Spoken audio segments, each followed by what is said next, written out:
So we're starting today's lesson and we're going to learn about the D flip-flop. It is a new component that we're going to be learning. Now, before we start talking about the D flip-flop, I'm going to explain to you a new style of switch that's going to make your life a lot easier.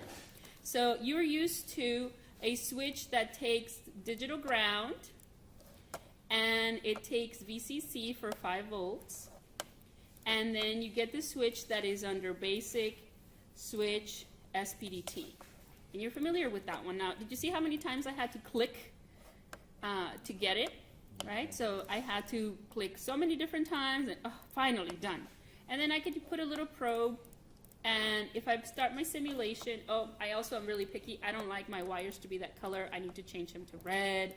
But see how it's like a lot of preparation just to get a switch, right? But I toggle it and my switch works fine. Okay? Now I'm going to show you a shortcut. The shortcut is that you go to place component, and instead of using a switch, you go to sources, and at the bottom there's a digital source. Okay? That digital source, there's an interactive digital constant. That's just a little box like that. Okay? Interactive digital constant. And when you place it, that's it. That's the switch.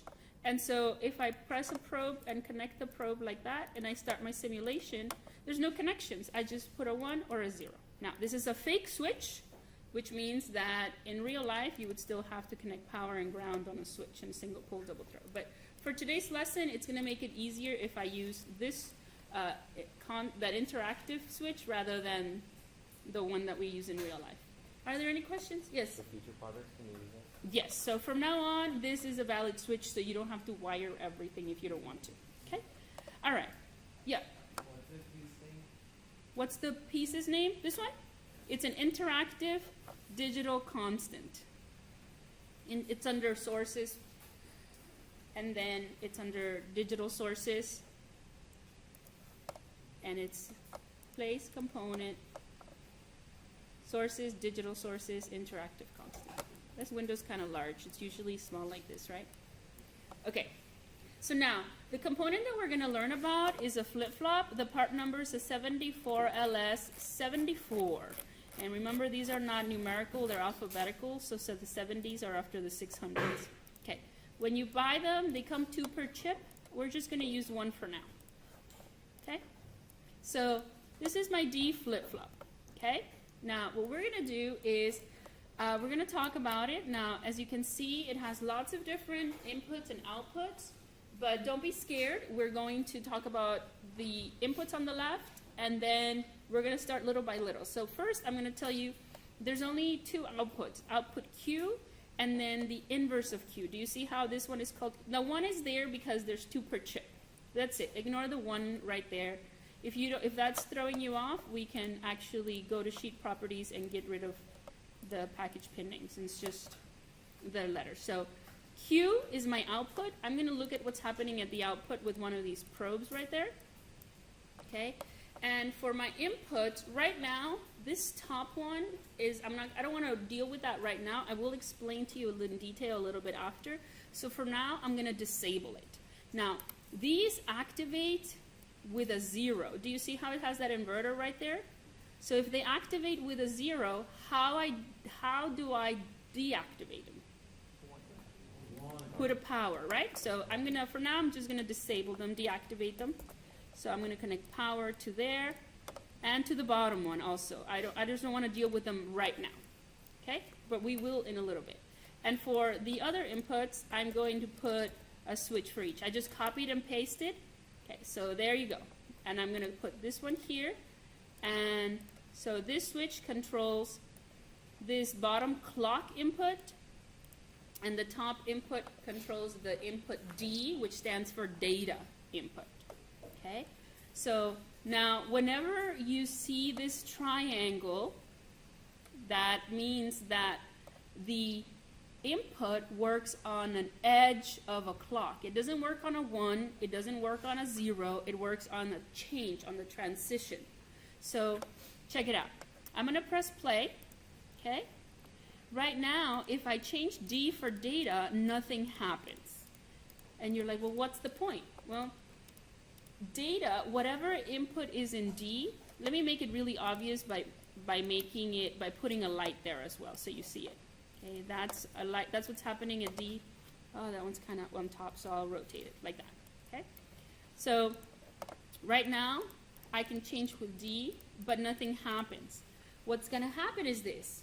Whatever I place, the data coming in will go to the output, but when the clock is triggered, when it gets a change from 0 to a 1. So think about it like this. Imagine that there's like a person waiting to go through a door, right? Through this door right here. This is a door. So there's a person waiting, and then the clock is the one that says, okay, you can pass through. Okay? Now, for the D input to pass through to the output Q, the clock has to go from 0 to 1. So right now, it didn't go from 0 to 1. It went from 1 to 0, right? That's the falling edge. We don't want the falling edge. We want the rising edge from 0 to 1. So notice when I press this one, there's a 1 waiting. I'm going to push it out. Go. Did you see that? Okay. Now, what happens if I put a 0 at the input? No change, right? But if I if I give it a falling edge from 1 to 0, nothing happens. But what's going to happen now if I give it 1? It's going to pass this one to the output. You see that? I'll do it a couple more times. So me pressing the clock input is just saying, send the next one, release, send the next one, release, send the next one, release, right? But I'm just sending a 0 every time. Now, if I want to send something else, I put something else in the input. So now I have a 1 waiting. And then once I say press the clock, it sends it to the output. Let go, nothing happens. So whatever's waiting at the input goes to the output when the clock becomes a 1. Not when it's a 1, not when it's a 0, when the clock changes from a 0 to a 1. Do you have any questions? This one? So see, let me ask you this. What's going to happen if I make this a 1 right now? The answer can be 1, 0, or no change. What's going to happen at the output Q? So this output, make sure you know this output is Q. Okay? So what's going to happen at the output Q when I make this a 1? No change. It's just waiting. What's going to happen at the output Q when I make the clock 0? No change. What's going to happen at the output Q when the clock becomes a 1? It sends the 1 output. Sense? Now what's going to happen when I make the D input 0? No change. What's going to happen when I make the input D1? No change. Once more, if I make D0, no change. What's going to happen when I make my clock 0? No change. It's only when I press it to a 1, what's going to happen? 0. Does that make sense? Okay. Now, it's really simple. Imagine that you put something waiting at the front door or at the going in, and it goes through the output when the clock, it becomes a 1. Okay? Now, we're going to add one little level of complexity, and then that's it. Okay? The complexity that we're going to add is now instead of disabling those, we're actually going to use them. So I just copied and pasted 2 switches, and I connected them. Now, it is important to note the preset, the top connection, the only thing it does when it's active is it presets a 1 at the output. It forces a 1 at the output. So this top one, preset for, I'm going to say override, is that how you spell it? The output to 1, okay? Preset overrides the output to 1. Now, be careful. What do I need to activate the preset?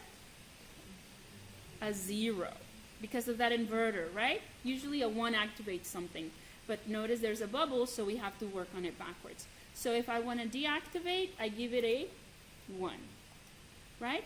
Now, I'm going to deactivate the bottom one as well, and I'm going to place a text. So the bottom is clear.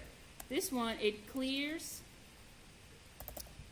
preset override clear overrides the output to 0. So think about it like this.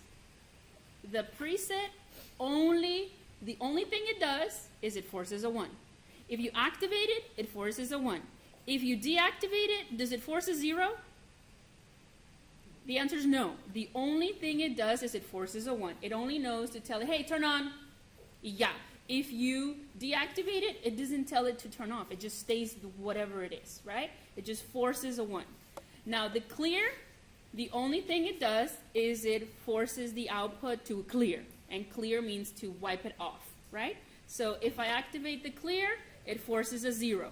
If I deactivate it, nothing happens. It stays whatever state it was. So you should realize that the flip-flop is the first device that we've ever learned about that uses memory. It remembers information.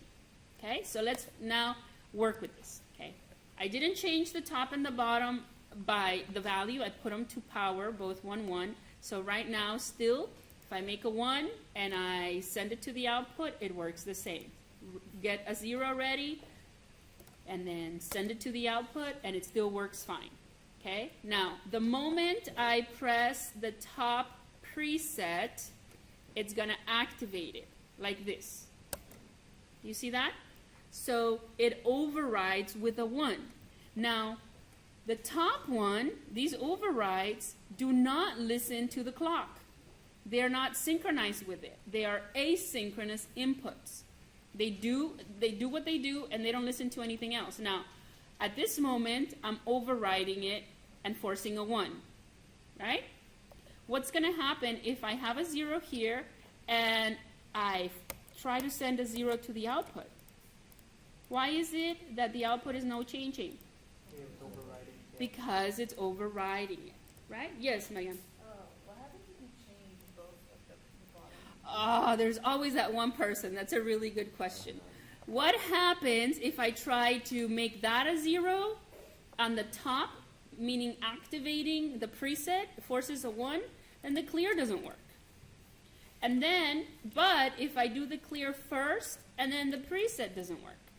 Actually, in electronics, whenever you try to set and clear something at the same time, that is an illegal condition. It's kind of, I use this example with students. Imagine you're at home and you get in trouble for doing something. I don't know. And your dad yells at you and says, Sam, go wash the car. And then you're like, oh, and then you walk in, and then your mom sees you and is like, oh, I remember, yeah, you did something bad. Sam, go to your room. What are you going to do?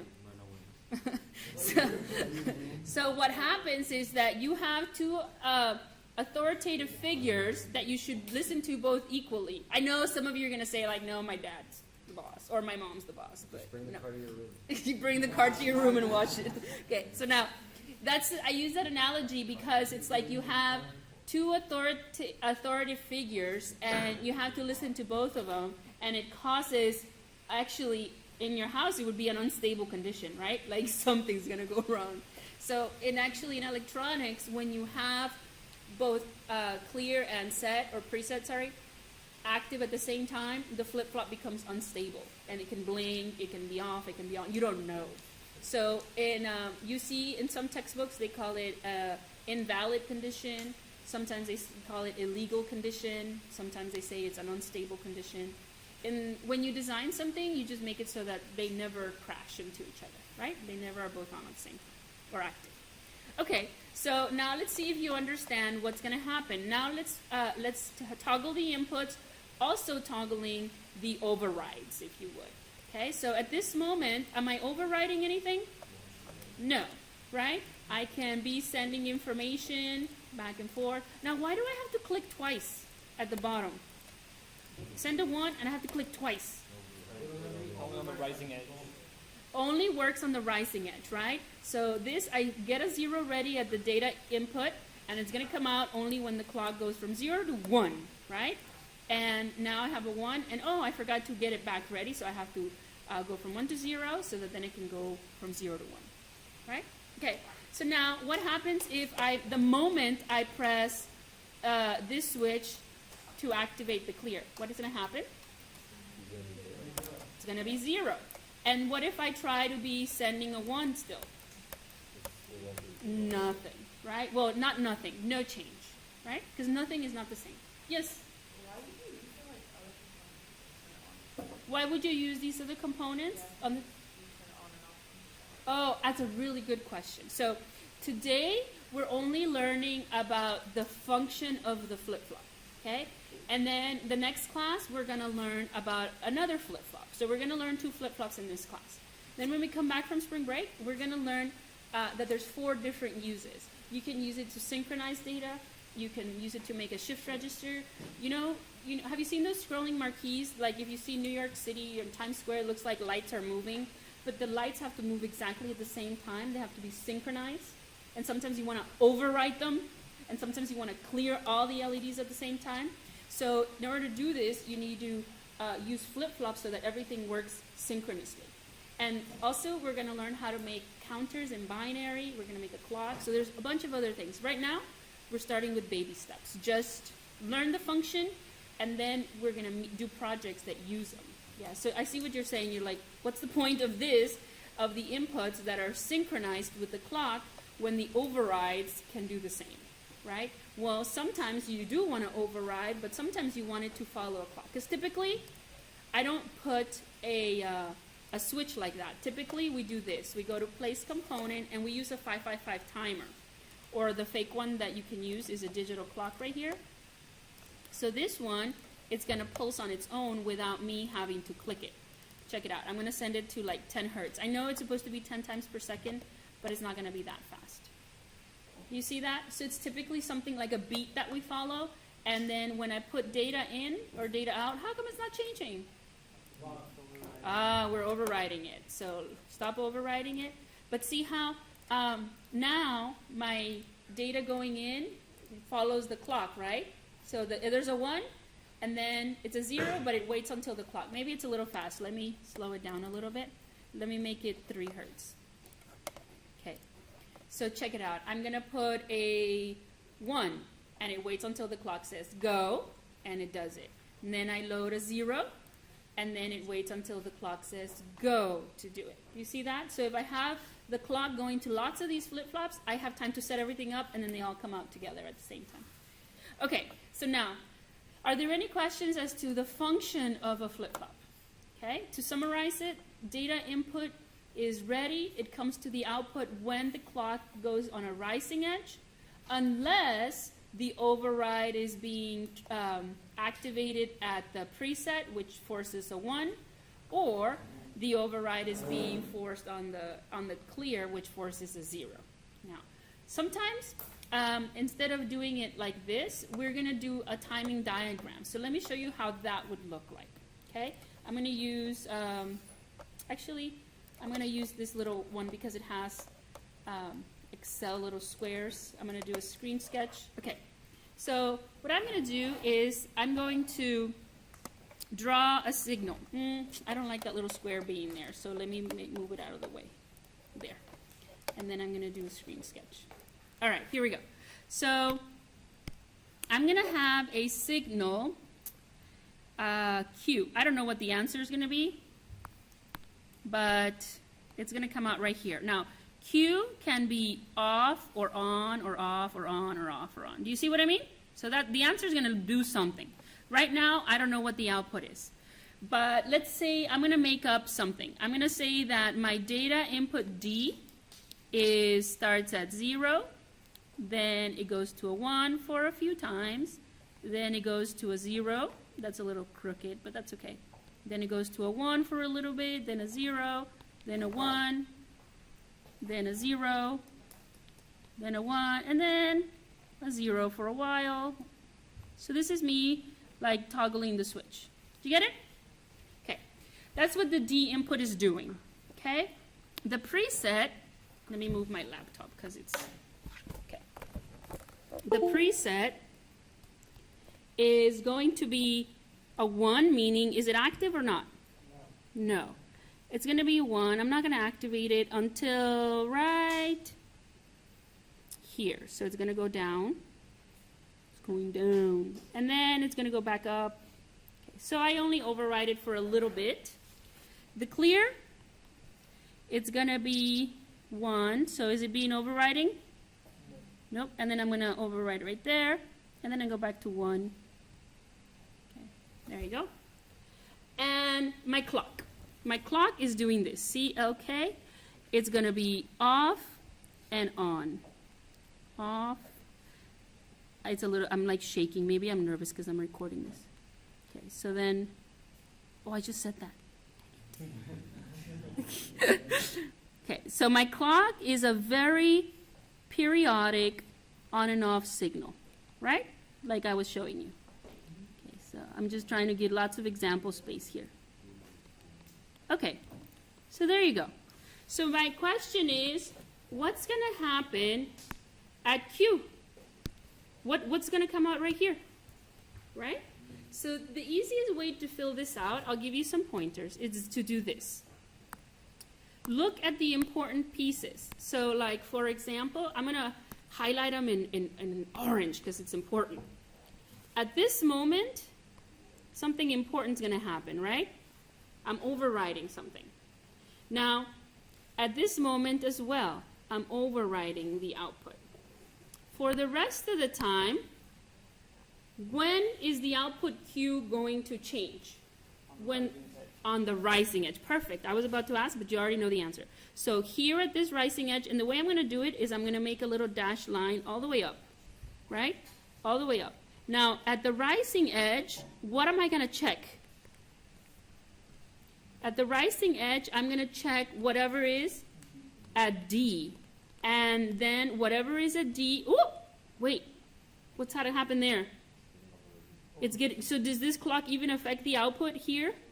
No, so let me undo that. So I'm going to put here, like, it doesn't get past that, right? Okay, how about at this one? Ooh, this one does. This one goes all the way up, right? This one also. This one also. Ooh, that was an error on my part. Let me fix that.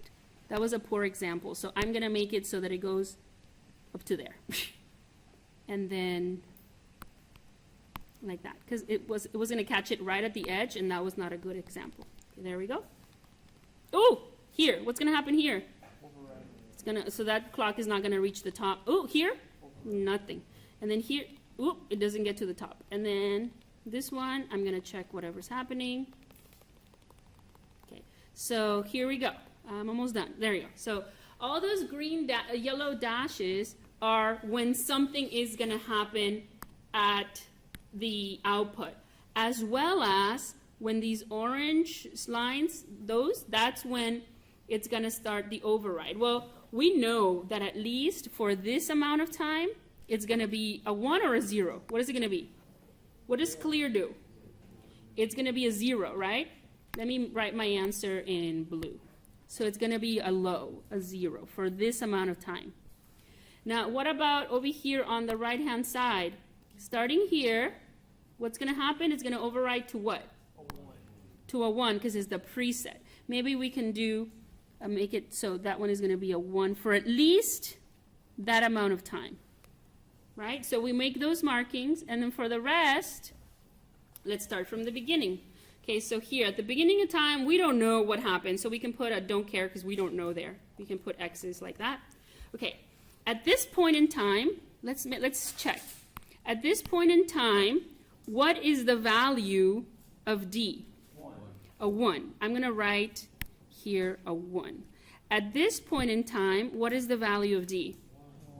1. A 1. Here? A 0. Here? 0. Here? 0. Oh, here? 1. Here? 1. Here? 1. On the mouse. Where else? Right here? 1 here? 0 here? 0. Okay, so we already have what's going to be waiting, right? Okay, so let's fill in the output then. So we start, and it becomes a 1, you said, until the next tick mark, right? And then at this moment, we press the clock, and there's a 1 waiting, so what does it do? There's a 1 waiting at D. So, no change, right? It stays a 1. Right? So far so good? Okay. And then at this point, the clock is pressed again, and what was waiting at D? 0. So what happens? It goes to 0 until the next tick mark right there. And at this point, I check again. What was waiting at D that got sent out by the clock? A 0. Hey, what's going on? I toggled D here. Does that affect the output? No, because it wasn't being sent by the clock. Okay? And then at this point, ooh, what's happening there? I press the clock, and there's a 0 waiting, so the output is 0. And then here something important happens. The clear is activated, and it overrides, right? So that we already had marked it until this point right here. So when the clear stops being active, does it go back to a 1? Does the clear? No. The clear only clears, right? If you stop clearing it, it has to wait until a new instruction. And that's when it reaches the next yellow line, because that's when the clock is pressed again. And what is the clock going to send out? A 1. So it sends out a 1 until the next trigger point or clock change, which is a 1 again. So no change. It stays as a 1. And then here, at this point, what do we send? A 1 again. And then an important thing happens here. What do we do? Overrides with a 1 or with a 0? A 1. We already marked that up until there. And then it stops overriding. Do I go to 0? No. It needs new instructions. The preset always just forces a 1. It doesn't go to 0 after. So it goes to the next clock right here. And the clock says to do? To a 1. And then the next one, the clock sends what?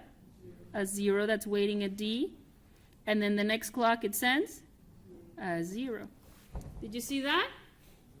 So that is what we call a timing diagram, but it's the exact same thing we were doing with the visual simulation. It was just, instead of just seeing it live happening, like, for example, when we have here, instead of seeing it, hey, it's not, oh, I have to go back to the 0. Where's my, this one? When we were doing this one, it's the exact same thing, but instead of seeing it live where, oh, the override is active and it goes to 0, we're just capturing it over time. Does that make sense? Are there any questions? So what I expect you to do is to be able to go to a, if I give you a timing diagram, this is another one that I made up. Do you want to try this one really quickly? Or do you feel that you have enough practice that you can just work on your assignment? Yeah? Okay. So your assignment is as follows. Let me see my, I need to change it from tablet mode. That's what I need to do. There you go. So your assignment, we're going to print it out, but I'm going to open it so that you can see it. So, oh, it's on my desktop.